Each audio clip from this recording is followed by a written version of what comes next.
देखो बेटा, नॉलेज सबके पास होता है, मेहनत सब कोई कर रहा है, एग्जाम में लिखेगा सब कोई, लेकिन और फिर एग्जाम में सबसे बड़ा समस्या में से एक होता है भैया आप सभी का टाइम मैनेजमेंट। अभी आप लोगों का उत्तर पुस्तिका होती है, उसी में आप लोगों को ऑब्जेक्टिव क्वेश्चंस का उत्तर लिखना पड़ता है, 4 में से कोई एक ऑप्शन सही होगा। यहाँ पर आपका पूरा डिटेल दिया हुआ है, तो ये वाला पेज, इसमें कुछ नहीं लिखना है। तो आप कभी भी उत्तर लिखोगे, जितना लिखोगे उतना का आपको नंबर मिलेगा।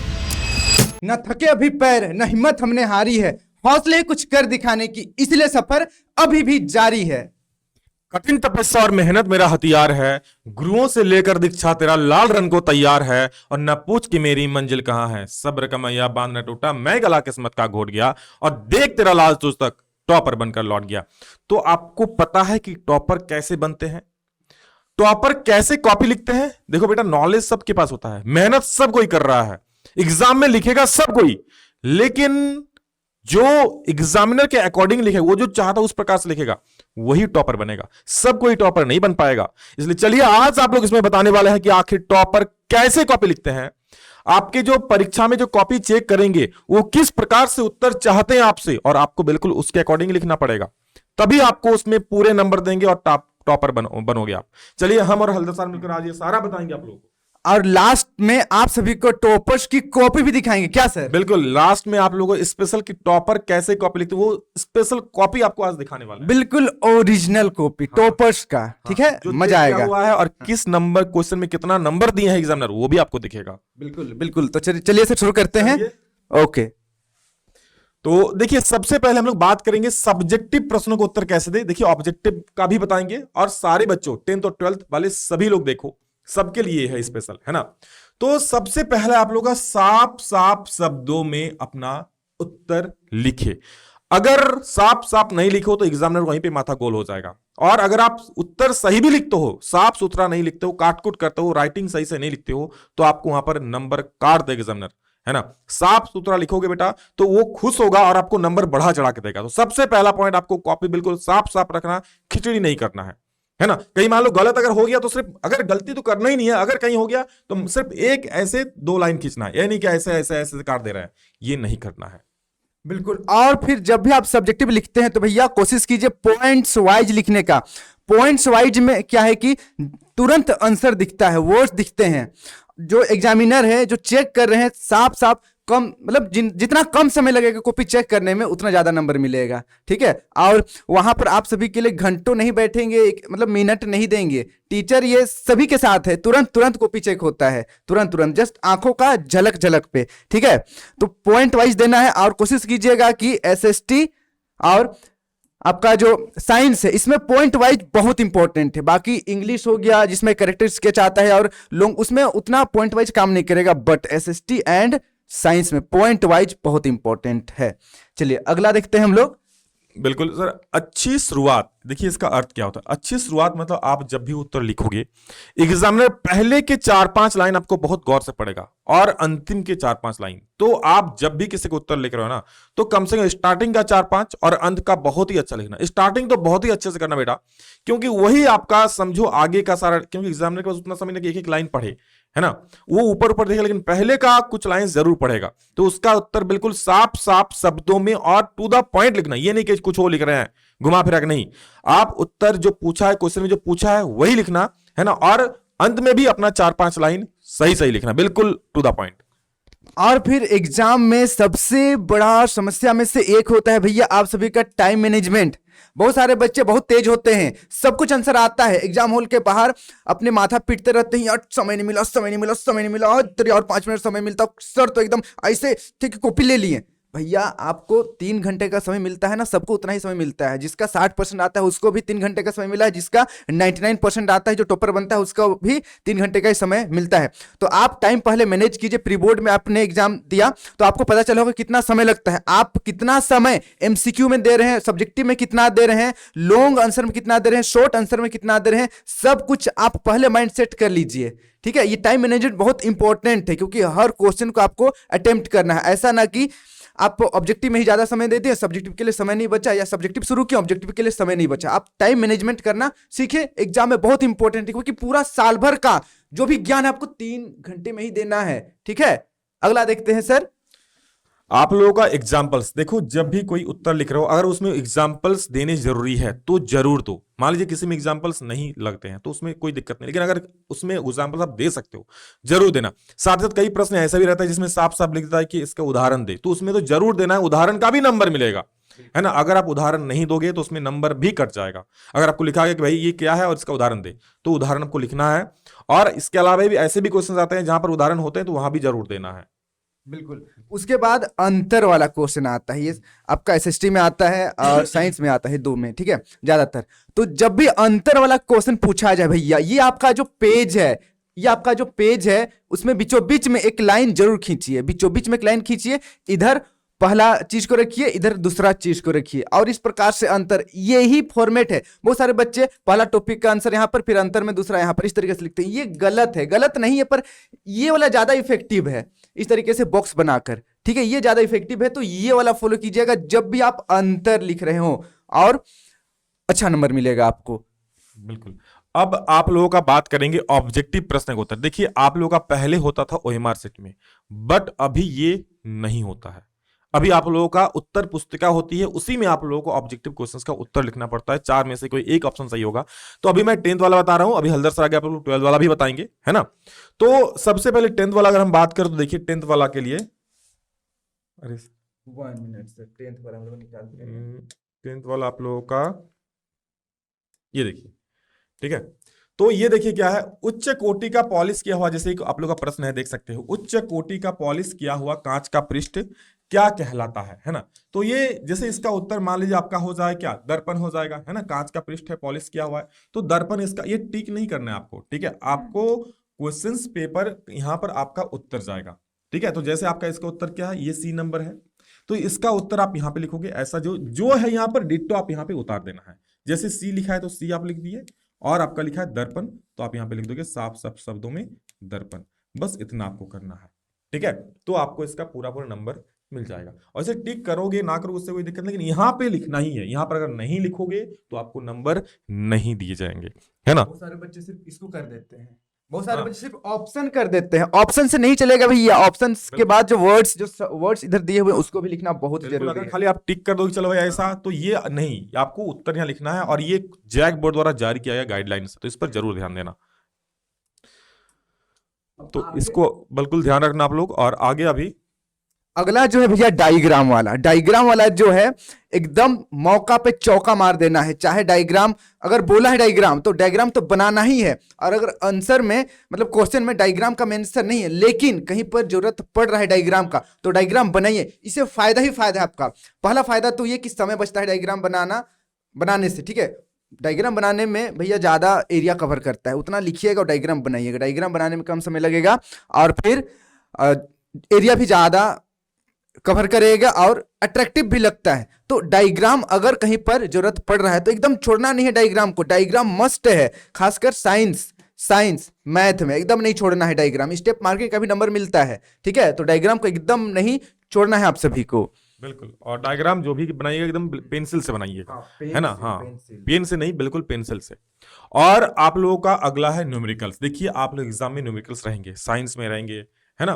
तो न्यूमेरिकल आप लोगों को आप जब भी करोगे तो ये इसमें फुल नंबर दिए जाते हैं, ठीक है। अभी मैं आपको आगे एग्जांपल्स भी दिखाऊंगा। चलिए न्यूमेरिकल में किस प्रकार से नंबर देते हैं, नहीं देते हैं, है ना। कितना करने फुल मिलता है, कितना करने पर आप लोगों का नंबर कटेगा, सारा चीज, है ना। तो अभी न्यूमेरिकल्स का दिखाऊंगा। और इसमें मान लीजिए कोई 3 अंक का है तो आप सही कर दिए तो 3 में से 3 मिल जाएगा, है ना। तो ये एक अच्छा मार्किंग कह सकते हो, मार्क्स वाला है। क्या सर? बिल्कुल बिल्कुल सर, न्यूमेरिकल को तो छोड़ना ही नहीं चाहिए, फुल मार्क्स मिलता है उसमें। उसके बाद देखिए कीवर्ड्स का मतलब क्या है। कुछ भी आप सब्जेक्टिव आंसर लिखते हैं तो जो इंपॉर्टेंट डेट है, अगर एसएसटी की बात करें तो इंपॉर्टेंट डेट रहेगा, तो डेट को मेंशन करना जरूरी है। ये सब आंसर का वजन बढ़ा देता है। उसके बाद टाइम, ठीक है, कब हुआ मतलब ईयर वगैरह, और यहाँ पर प्लेस कि कब कहाँ कैसे, तो ये प्लेस सब बहुत जरूरी है। ये सबको इंक्लूड करना पड़ेगा आपको। बहुत सारे बच्चे किसी जगह पर लिख देते, जगह नहीं, जगह का स्पेसिफिक नाम लिखिए। उसके बाद देखिए ईयर्स, जो मैंने बताया, टाइम, ईयर्स, ये सब देना बहुत जरूरी है। और फिर जितने भी कैरेक्टर, जैसे कि हिस्ट्री में जितने भी कैरेक्टर है उन सब का नाम बहुत जरूरी है। जब आप इंपॉर्टेंट कीवर्ड्स लिखते हैं तो भैया तो उसको अंडरलाइन जरूर कीजिए। अंडरलाइन करने से क्या है कि फोकस जाता है। अंडरलाइन यहाँ पर किया हुआ है, जो टीचर कॉपी चेक करेंगे पूरा आंसर में नहीं पढ़ेंगे, कीवर्ड्स देखेंगे, कीवर्ड्स मतलब अंडरलाइन किया हुआ है ये सब, तो फिर बस समझ में आ जाता है कि हाँ बच्चा सही सही लिखा है। कीवर्ड्स को अंडरलाइन करना मतलब ये थोड़ा इफेक्टिव हो जाता है, एग्जाम में काफी अच्छा मार्क्स मिलता है। उसके बाद देखिए, चलिए फिर शब्दों का ध्यान रखिए, ये ध्यान से सुनिए। आपको क्वेश्चंस के ऊपर ही लिखा रहता कि इतने शब्दों में उत्तर दे, ठीक है। तो देखिए ये सोशल साइंस में, हिंदी में, इंग्लिश में भैया जितना वर्ड बोला उतना तो आपको लिखना ही है ना। भले आप उससे 5 वर्ड ज्यादा लिख दो, कोई दिक्कत नहीं है। लेकिन ध्यान रखिए साइंस में, मैथ में अगर आपसे उतना वर्ड, मान लीजिए कोई उत्तर आपको 30-40 शब्दों में लिखने को बोला है, ठीक है ना। अब ऐसा क्वेश्चन है कि भैया उसका 15 ही वर्ड में आंसर हो रहा है, उससे ज्यादा होगा ही नहीं, तो उसको उतना में रखना, फुल नंबर मिलेगा। अभी मैं आपको एग्जांपल उसका दिखाऊंगा टॉपर कॉपी में, है ना, कि 40 नंबर का, 40 वर्ड्स का बोला है, लेकिन बेचने उसने 17 वर्ड लिखा है, लेकिन फुल नंबर मिला है ना। तो ये सोशल साइंस में बेटा फुल लिखना, एकदम पूरा प्रयास करना कि जितना वर्ड बोला है उतना लिखो, और उसको बल्कि उससे 5-10 वर्ड ज्यादा ही लिखो। सोशल साइंस, हिंदी, इंग्लिश, लेकिन साइंस में, मैथ में जो है वही लिखना है ना, जो उसका उत्तर होगा, और सही सही लिखना है। उसके बाद देखिए भैया मैथ में, ठीक है, मैथ प्रेमी जिंदाबाद। मैथ में क्या होता है कि कुछ क्वेश्चंस ऐसे होते हैं जिसमें लो कॉन्फिडेंट होता है, शक होता है कहीं सही आंसर आएगा ना नहीं आएगा, आएगा ना नहीं आएगा। जब ऐसे रहे तो आप क्या कीजिए, जो लो कॉन्फिडेंट क्वेश्चंस रहे उसको आप रफ में एक बार बना लीजिए, या फिर पेंसिल से वहीं पर बना लीजिए, ठीक है। जहां पर लो कॉन्फिडेंट लगे, डायरेक्ट पेन से नहीं उतर जाना है, क्योंकि पेन से कीजिएगा फिर काट छाट करना पड़ेगा, स्पेस जाएगा, फिर अलग से टेंशन होगा। तो पेंसिल से बनाइए, फुल कॉन्फिडेंट हो जाइए, उसके बाद आप पेन से शुरू कर सकते हैं, या फिर ओरिजिनल जहां पर आंसर लिखना है वहां पर लिख सकते हैं। ये सिर्फ लो कॉन्फिडेंट के लिए, सब में ऐसा नहीं करना है, समय भी तो बर्बाद होता है बार बार दोबारा बनाने में। तो सिर्फ लो कॉन्फिडेंट के लिए ऐसा करना है कि आप रफ में बनाइए या फिर पेंसिल से उसको एक बार बना लीजिए, उसके बाद आगे कंटिन्यू आप कर सकते हैं। तो चलिए अब हम लोग क्या करते हैं, आगे देखते हैं टॉपर्स कॉपी कैसे लिखते हैं। आपने कभी देखा है? कितनों को भैया टॉपर बनना है, एक बार कमेंट कर दो, फटाफट फटाफट कमेंट कर दो। आपने कभी भी टॉपर्स का कॉपी देखा है? आप सभी को टेलीग्राम पर कॉपी मिल जाएगा, लेकिन अभी हम लोग इसको एक्सप्लेन करेंगे, लेकिन इसको पूरा फुल डिटेल में एक एक पूरा फुल पेज आपको टेलीग्राम पर मिल जाएगा। टेलीग्राम का लिंक नीचे डिस्क्रिप्शन पर दिया हुआ है, वहां से जाकर डाउनलोड जरूर कर लीजिएगा, एक बार जरूर गो थ्रू कर लीजिएगा, जिससे आपको आइडिया लगे कि किस तरीके से टॉपर्स आंसर लिखते हैं। क्या सर दिखाएं? ओके चलिए सबसे शुरू करते हैं। ये देखिए इंटरमीडिएट का 12 क्लास का है भैया, और यहाँ पर आप देखिए 12 क्लास का है। अब हम लोग फिजिक्स का क्वेश्चन देख रहे हैं फिलहाल अभी, ठीक है। 1 मिनट फिजिक्स का कॉपी मैं आप लोगों को दिखाने वाला हूं। तो ये देखिए 12 क्लास वाले ध्यान दीजिएगा, ये आपका एक मिनट, ये तो आपका यहाँ पर पूरा डाटा रहेगा आपका। उसके बाद ये फर्स्ट पेज का ही बैक पेज है भैया, यहाँ पर कुछ नहीं लिखना है, कुछ नहीं लिखना। वैसे तो आपको स्कूल में जहां पर एग्जाम होगा वहां पर बोला जाएगा, लेकिन नहीं भी बोला जाए तो यहाँ पर कुछ नहीं लिखना है, ठीक है, कुछ नहीं लिखना है। मैं दिखाता हूं, जरा पकड़िए तो सर 1 मिनट। मान कर चलिए ये आपका क्या है, आंसर शीट है, ठीक है। यहां पर आपका पूरा डिटेल दिया हुआ है। तो ये वाला पेज इसमें कुछ नहीं लिखना है, ये वाला कुछ नहीं लिखना, इसके बाद इधर से आंसर लिखना है, ठीक है। यही चीज आंसर शीट में भी करना है, ओके। चलिए अब हम लोग आगे बढ़ते हैं। यहां पर देखिए जैसे कि 10th क्लास का सर ने बताया, तो क्वेश्चन के नीचे ही जगह दिया हुआ रहता है, लेकिन 12 क्लास में बुकलेट नहीं, 12 क्लास में क्वेश्चन अलग, आंसर अलग पेज पर लिखना पड़ता है। तो सबसे पहले आप क्या कीजिएगा, सबसे पहले यहां पर क्वेश्चन नंबर पहला देखिए, आई होप दिख रहा होगा आप सभी को, या जूम कर दूं मैं? चलिए लेट्स जूम इट, थोड़ा सा बड़ा करते हैं इसको, ठीक है, थोड़ा सा बड़ा करते हैं सर, ओके। 1-2 क्वेश्चन ही बता दूं जिससे बच्चे समझ जाएं। देखिए ये दिख रहा है, ओके। यहां पर देखिए, यहां पर क्वेश्चन नंबर पहला है भैया, क्वेश्चन नंबर पहला है ये। अब देखिए यहां पर पहला का पहला, ठीक है, पहला का सी सही हुआ है, तो सी यहां पर लिखा हुआ है। उसके बाद फिर उसका पूरा आंसर इस तरीके से देना है। फिर पहला का यहां पर देखिए पहला का दूसरा नंबर, फिर दूसरा का ए सही है, फिर यहां पर लिखा हुआ है 0। उसके बाद पहला का तीसरा सही है, फिर तीसरा का ऑप्शन ए सही है, फिर यहां पर उसका आंसर लिखा हुआ है। इस फॉर्मेट में लिखना है, और कोशिश कीजिएगा थोड़ा सा गैप देने का। बहुत लोग एकदम सटा कर लिख देते हैं, एकदम भीड़ भड़ाका बना देते हैं। इस तरीके से नहीं करना है, एक लाइन तो जरूर छोड़ना है, थोड़ा अच्छा दिखता है, ओके। और देखिए जो भी डायग्राम है वो पेंसिल से बनाइएगा, क्योंकि जरूरत पड़े तो मिटा सकिए आप। पेन से नहीं बनाना है।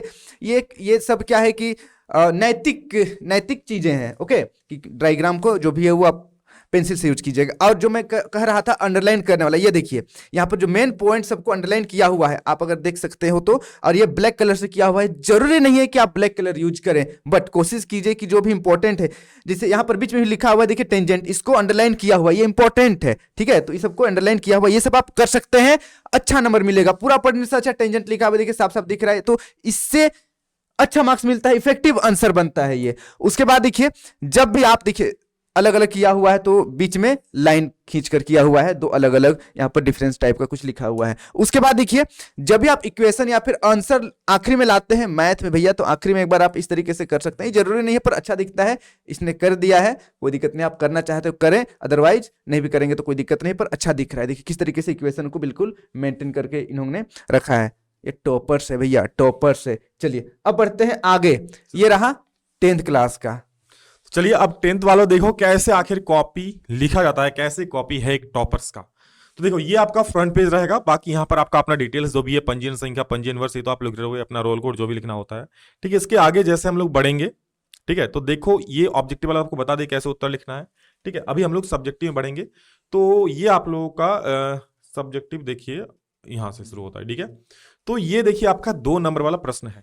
इसमें कितना बोला आप खुद देखिए, यहां पर लिखा है 30-40 शब्दों में उत्तर दीजिए, लेकिन आप शब्द गिनोगे ना तो 30-40 शब्द यहां पर नहीं बनेंगे, है ना। ये अगर आप शब्द गिनोगे तो ये आपका 30-40 शब्द नहीं बनेंगे। क्यों, देखिए सवाल क्या है, यहां पर एक चित्र में किस प्रकार की अभिक्रिया दर्शाई गई है, तो सिर्फ आपका यहां पर अभिक्रिया का नाम लिखना है और कुछ नहीं। तो देखो यहां पर अभिक्रिया का नाम चित्र में वियोजन अभिक्रिया दर्शाई गई है। तो इस प्रकार से यहां पर जितने शब्द बोला गया इसका उतना शब्द नहीं जाएगा, तो क्या इसको फुल नंबर नहीं मिलेगा? इसको फुल नंबर मिलेगा। आप देख सकते हैं यहां पर आगे बढ़ेंगे तो यहां पर देखिए 2 नंबर मिला है, 2 नंबर का प्रश्न था, 2 नंबर, है ना। टोटल गिनोगे 30-40 वर्ड नहीं है, लेकिन नंबर दिया गया है। तो ऐसे आप ध्यान देना कि ऐसे शब्द जिसमें, ऐसे क्वेश्चन जिसमें 30-40 वर्ड या 70 वर्ड जो भी बोला गया है, अगर उतने नहीं बन रहे हैं, उसका उतना आंसर होगा ही नहीं किसी बयाल में, तो आप अपने अनुसार जितना उसका आंसर है वैसे लिखना। ठीक है, और आगे देखो ये आपका एक रहता है, साइंस में रहता है ना, आपका कहीं पे प्रतिबिंब को रख देगा उसका प्रतिबिंब, तो ये हमेशा पेंसिल से करना, और बस इतना कर दो कि देखो फुल नंबर मिला है। 1 नंबर इस सब में मेरे प्यारे बच्चे नहीं कटेगा, तो इस सबको जरूर करना और पेंसिल लेके जाना, पेंसिल से करना, सही सही करना है ना।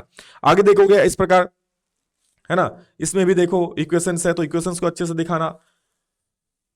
और चलिए आगे आप लोगों को कुछ लॉन्ग क्वेश्चंस भी मैं दिखाता हूं। ये हाँ, ये न्यूमेरिकल को देखिए, ये देखिए, ये न्यूमेरिकल आप देखोगे ना, तो आपका ये जो न्यूमेरिकल है 3 नंबर का, देख सकते हैं 1.5 + 1.5 किया हुआ है ना। ये न्यूमेरिकल में इनको फुल नंबर मिला है। तो देखिए यहां पर, एक मिनट सर, तो ये देखिए बिल्कुल थोड़ा बहुत अगर गलती यहां पर हुआ है, मतलब ये जो किया है, तो इस चीज का नंबर नहीं कटा है। आंसर देखिए सही लाया है ना, और न्यूमेरिकल है, फुल नंबर मिला है। कितना वर्ड आप देखो यहां लिखने बोला है, यहां भी बोला गया था कोई 30-40 के ही पास ही था, है ना। तो यहां पर इसको फुल नंबर दे। एक न्यूमेरिकल आपको और एक हम दिखाते हैं, है ना, जिसमें आपका न्यूमेरिकल, हाँ ये देखिए, ये न्यूमेरिकल 2 नंबर का है। ठीक है, लेकिन इसको 1 नंबर दिया गया। सोचो इतना बड़ा इन्होंने बनाया, आप पूरा देखोगे पूरा का पूरा सही है, सिर्फ जब अंत में आओगे ना, सिर्फ यहां पर जब आओगे तो यहां देखना, ये है आपका 4/3 आ रहा है। अगर इसको भाग दोगे तो 3.3 नहीं आएगा, ये 1.33 समथिंग आएगा, है ना। तो ये सिर्फ आंसर यहां पे गलती है, बाकी पूरा सही है ना। तो यहां पर एग्जामिनर देखो 2 की जगह पे 1 नंबर दिया है, तो इसका आप मेक श्योर करना, ध्यान देना कि ये चीज आपसे गलती ना हो, है ना। ये स्टेप वाइज मार्किंग है। आप जितना देखो यहां पर ऐसा, तो आंसर तो गलती है, उसके हिसाब से गलत है, लेकिन यहां पर आपका नंबर नहीं कटा, 1 नंबर दिया गया है ना। तो आप कभी भी उत्तर लिखोगे, जितना लिखोगे उतना का आपको नंबर मिलेगा। 5 नंबर का है ना, तो आपका वो अगर आधा उत्तर लिखते हो तो 2.5 नंबर जरूर मिलेगा, सही लिखते हो तो, है ना। तो इस प्रकार से आपका है, तो आंसर में सही ध्यान देना, और कैलकुलेशन में साइन में ध्यान देना, कहां पर प्लस कहां पर माइनस होगा, तो आपका नंबर्स नहीं कटेंगे। और बेटा एग्जाम में ओवर कॉन्फिडेंट बिल्कुल मत होना, सबसे पहले प्रश्नों को ध्यान से पढ़ना, है ना, कि क्या प्रश्न पूछा है। बहुत सारे बच्चे होते हैं क्या प्रश्न पढ़े, बोले अरे इसका उत्तर आता है, मार दिया गलत, है ना। मतलब ऐसा होता है कि चलो इसका पढ़ा हुआ है, लेकिन क्वेश्चन थोड़ा सा घुमाव रहता है ना। बहुत बच्चे ऐसा पूछ ले कि चलिए कमरे के ताप पर कौन सा धातु आपका द्रवस्था में होता है, रहेगा धातु बोला है या फिर मान लीजिए अधातु बोल दिया, लेकिन बच्चे ज्यादा धातु पढ़ के जा जाते हैं, मार देंगे पारा को, लेकिन उसका उत्तर ब्रोमीन होगा। तो इस प्रकार से आप प्रश्नों को ध्यान से पढ़ना है ना, नहीं तो और वो जो गलत हो जाएगा ना, फिर आपका वो जो मतलब एक टीस रह जाएगी मन में, जिंदगी में रह जाएगा। क्योंकि आया हुआ अगर आपको नहीं सही कर सको तो फिर समझो वो कितना कष्ट होता है। क्या सर? बहुत बुरा लगता है सर। तो इस प्रकार से आपका टॉपर का कॉपी आप देख सकते हो, है ना। और ये सारा आप लोगों को टेलीग्राम ग्रुप में मिल जाएगा, आप कैसे लिखना है सारा चीज आपको दिख जाएगा टेलीग्राम ग्रुप में, डिस्क्रिप्शन में लिंक है, आप वहां जुड़ सकते हो, देख सकते हो। यहाँ पर एक आप लोगों का यहाँ पर खाद्य श्रृंखला का दिया गया है, आहार श्रृंखला का। तो इस प्रकार से फिगर बनाओगे ना एग्जाम में खुश हो जाएगा। बस इतना लिखा है, देखो 2 नंबर मिल गया, है ना। क्या इसमें लिखना था सर? कुछ नहीं, लेकिन खाली थोड़ा सा लिखा, फिगर बनाया, नंबर मिल गया। तो इस प्रकार से आप खुश कर सकते हो। फिगर आप देख रहे हैं, मतलब हाँ, बड़ा मजेदार है। मजेदार मत इन द सेंस कि ड्राइंग में अगर ये एग्जाम होता तो भैया बहुत कम नंबर मिलता, लेकिन साइंस का एग्जाम है ये, तो इसमें कला नहीं दिखाना है, आपका आंसर दिखाना है। जरूर नहीं है अच्छा ड्राइंग हो, लेकिन ड्राइंग कोशिश कीजिएगा बनाने का, ठीक है। यहाँ पर एक्चुअली ये आंसर है, लेकिन यहाँ पर बनाया गया, बहुत अच्छा किया गया है। ओके, तो ये रहा आप सभी का आज का वीडियो। आपको कैसा लगा कमेंट जरूर कीजिएगा, और आप कितना नंबर लाना चाहते हैं बोर्ड एग्जाम में, आपका टारगेट क्या है, नीचे कमेंट जरूर कीजिएगा। अपने सभी दोस्तों के साथ वीडियो को शेयर कर दीजिएगा। और आप लोगों का पर डे लाइव क्लास चल रहा है, ठीक है। आप लोगों का पर डे लाइव क्लास उसको देखो, उससे आप लोगों का प्रश्न बाहर नहीं जाने वाला है। पहले भी हुआ, उसको देखो, अभी हो रहा है। तो पढ़ो और फोड़ो यार, अब रुकने का थकने का वक्त नहीं है। खुद को घिसोगे आज तो ही कल सोना बन के निकलोगे। बिल्कुल, तो इसी उम्मीद के साथ हम लोग आज का वीडियो खत्म करते हैं कि आप सभी अच्छे से पढ़ेंगे, खूब आगे बढ़ेंगे, टॉपर बनेंगे। हम दोनों का आप सभी को ढेर सारा प्यार और फिर ढेर सारा आशीर्वाद। Thank you so much.